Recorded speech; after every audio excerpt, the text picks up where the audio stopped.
Good afternoon, candidates, Madam Secretary, and Mr. Lieutenant Governor. As a veteran, my question is towards the Lieutenant Governor in regards to the fact that we've got a lot of servicemen and women coming back to Ohio, being the fourth largest volunteer state in the Union behind California, Texas, and Florida. What are your thoughts in regards to job creation for these veterans that are going to come back home and are going to need employment? And also in regards to education, what are your thoughts, sir, and what have you done in regards to helping out the ladies and gentlemen that have served our country? Thank you. Well, first, we owe a debt of gratitude to you and your fellow veterans, both those who are fighting today on foreign soil and those who have now come back and are doing the best they can to be citizens who get a good job. I also believe that a U.S. Senator, perhaps more than any other responsibility, has a sacred trust and responsibility to keep our country safe and to keep the men and women who battle for us, regardless of whether we agree with the conflict, safe. And that also means that we have an obligation to make sure that we welcome them back home as patriots and heroes and give them an extra leg up because, frankly, they often come back behind.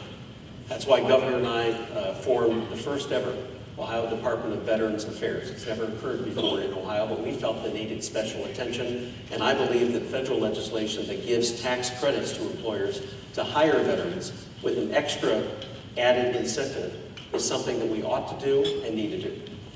Ms. Brunner, your thoughts?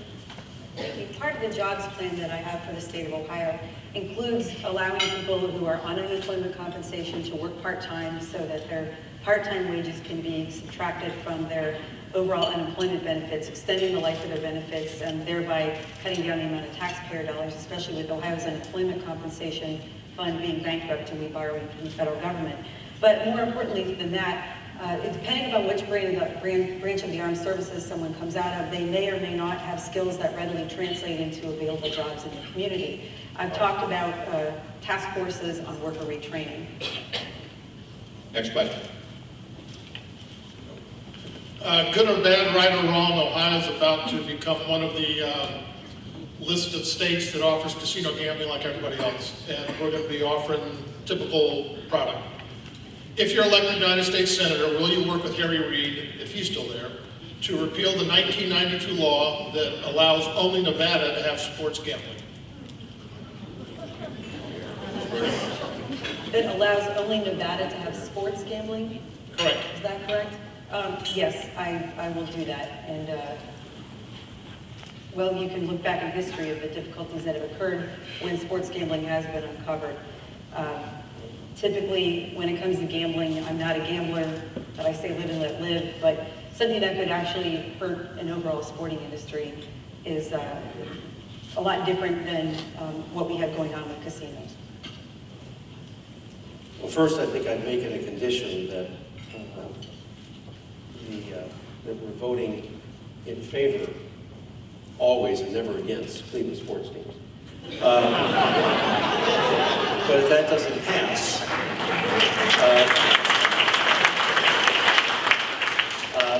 you know, my feeling is that while gambling is no quick fix, at a time when we're trying to find revenues from every place, provided we direct funds to those who deal with addiction, because as running the Center for Families and Children, I saw addiction every day, provided that there is substantial amount of funds that would go with any state that has sports wagering for those who become addicted, I'd be for it, but that would be a condition. All right, Reggie.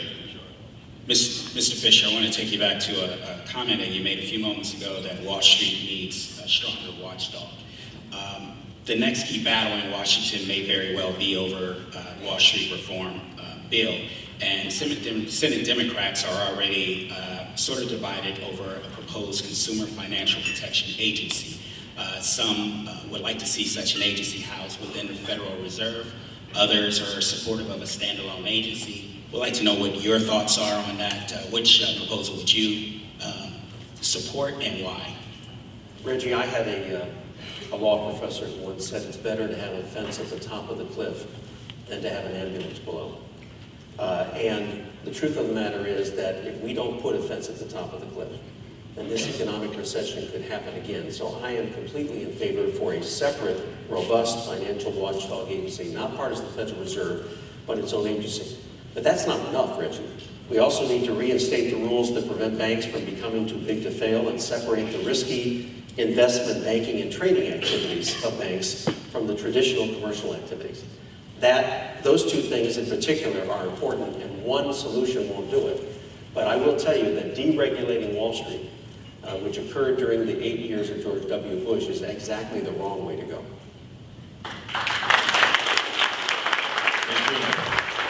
Actually, the thing that greatly harmed, that caused the most deregulation was the repeal of the Glass-Steagall Act in 1998. Banks are now not only banking, but they're trading in securities and they're buying insurance, and it's interfering with their fiduciary duties to the customers. But as far as the consumer agency, I would advocate a task force approach.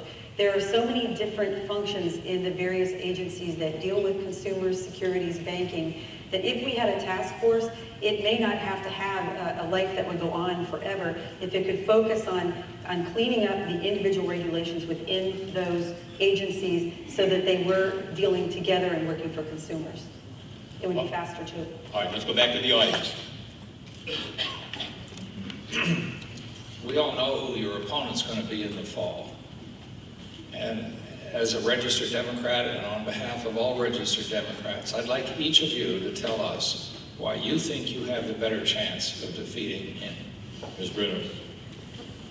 In my 2006 election, I won the Secretary of State's race in a four-way race by 15 points, won 52 out of 88 counties. I beat my opponent, whose last name was Hartman, kind of like Portman, in Hamilton County, in his own county. Mr. Portman has not campaigned statewide before. He's raising a lot of money. He's going to need a lot of money. In the end, he seems like a very nice gentleman, but he is hardcore conservative, and I think as time goes on, Ohioans will see that I have a record of getting things done that help individual people, and that's what they're looking for. Mr. Fisher. Well, let's make it clear that Congressman Portman is the ultimate Washington insider. And he spent 2 decades in Washington, D.C., and he just didn't vote for George W. Bush's trade and economic and regulatory policies that got us into the recession. He was the trade advisor, he was the budget director, he was one of the chief architects. He was holding the shovel as we were digging this recession. That contrasted with somebody who's been on the ground, fighting every corner of the state to save and create jobs and to spend his life in Ohio, not the privileged corridors of Washington, D.C., I think that contrast is a winning formula.